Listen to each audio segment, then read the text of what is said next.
Welcome to the University of San Diego. Now that you have arrived in the United States, it is important for you to be aware of what you would need to do to activate and maintain your J-1 scholar status throughout the duration of your exchange visit. We have prepared this presentation to help guide you through your first few steps as a visiting research scholar or professor at USD. First off, if you have arrived in the U.S. and have not completed your pre-arrival forms on iTorero, please do so right away.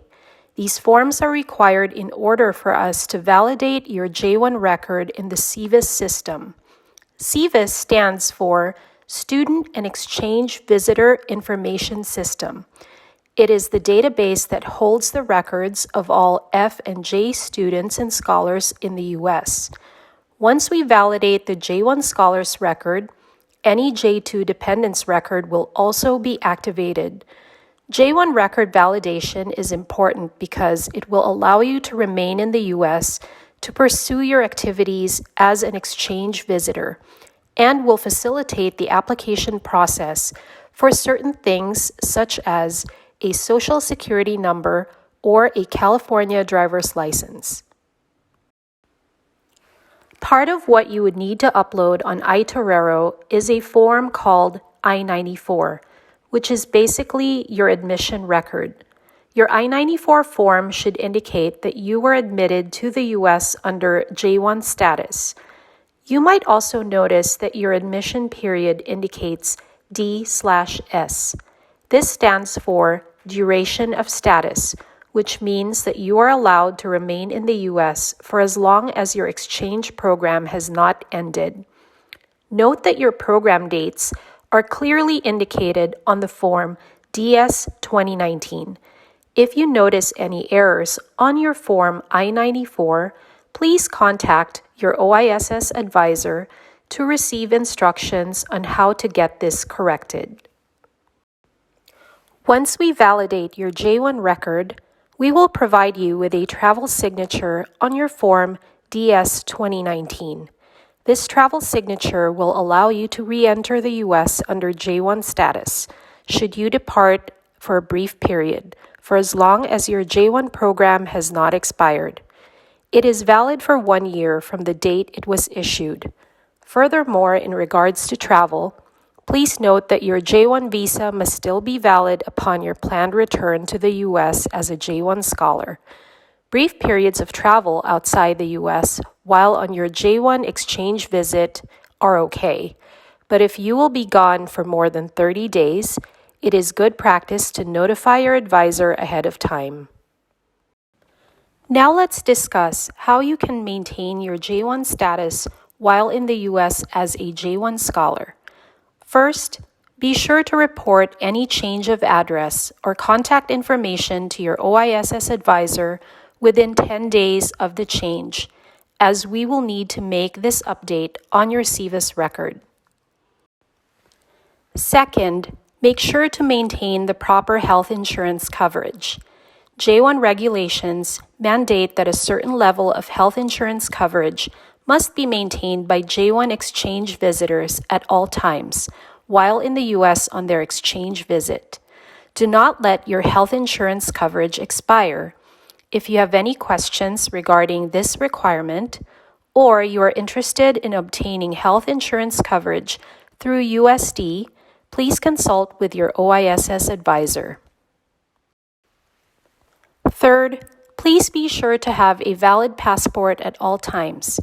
If your passport is set to expire while you are on your exchange visit, please contact your respective embassy for information on passport renewal.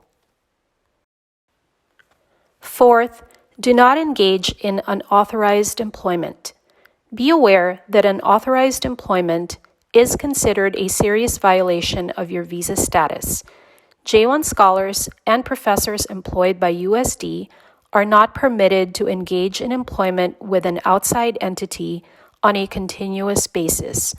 The only exception to this rule applies to occasional short-term activities that are related to the scholar's program objectives, for which a payment or honorarium might be offered. Examples of such activities include guest lecturing, consulting, or participating in a panel or symposium. If such an opportunity comes up, or if you have any questions regarding this topic, please consult with your OISS advisor. Such activities will require a letter of permission from your J-1 officer. Fifth, make sure to notify your advisor about any changes or updates to your research visit. Sometimes a scholar may require more time to complete their research, or they may need to shorten their visit before the program end date on their DS 2019, either because of a personal emergency or they have accomplished their research objectives sooner than expected. In this case, updates on your J-1 record may be necessary, so if you find yourself in any of these situations, please contact your advisor beforehand. Now let's talk about some of the checklist items you may need to take care of during the first few weeks of your visit. First, let's discuss the Social Security Number, or SSN. All J-1 scholars employed by USD will need a Social Security number if they do not already have one from a previous visit. The SSN is not a work authorization document. It is a taxpayer ID. Even though a J-1 scholar is not employed by USD, they may choose to apply for one, as all J-1 scholars are eligible for the SSN incident to status. One may apply for an SSN at any Social Security Administration office using the SS5 form that can be found online. You will need your passport, DS 2019, and Form I-94 to apply. Currently, the SSN may only be applied for in person. As a visiting scholar, you may also consider applying for a California driver's license. Even though the state of California recognizes foreign state-issued driver's licenses that are currently valid, there are many advantages to having a California driver's license. Not only does it serve as a widely acceptable form of ID, it is also convenient to have when purchasing a car or obtaining automobile insurance. Applying for a driver's license involves both a written test and a behind-the-wheel test. For details, please visit the Department of Motor Vehicles or DMV website. Another item in your checklist is opening a bank account. If your research visit will last for at least a few months, having a U.S. bank account will definitely make your time here more convenient. In case you are unaware, there is a U.S. bank branch located within the USD campus, but it may also be convenient for you to go with a bank that is located near your place of residence. Now let's discuss the USD ID card, also known as the Torero card. We advise you to obtain your campus card early on, as it will allow you to use facilities on campus, such as the library or the gym, and may even serve as a cash card to purchase items from the Torero store or when dining at any of the restaurants on campus. Your host department or USD's Human Resources Department may also need to endorse your application.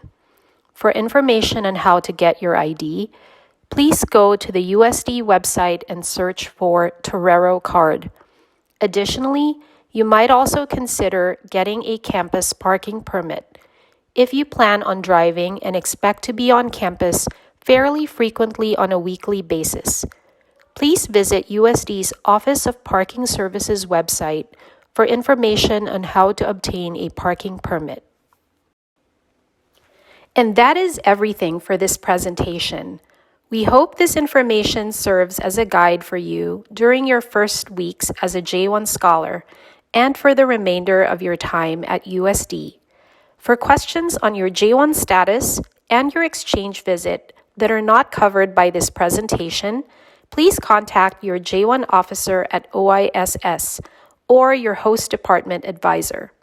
Thank you for your time.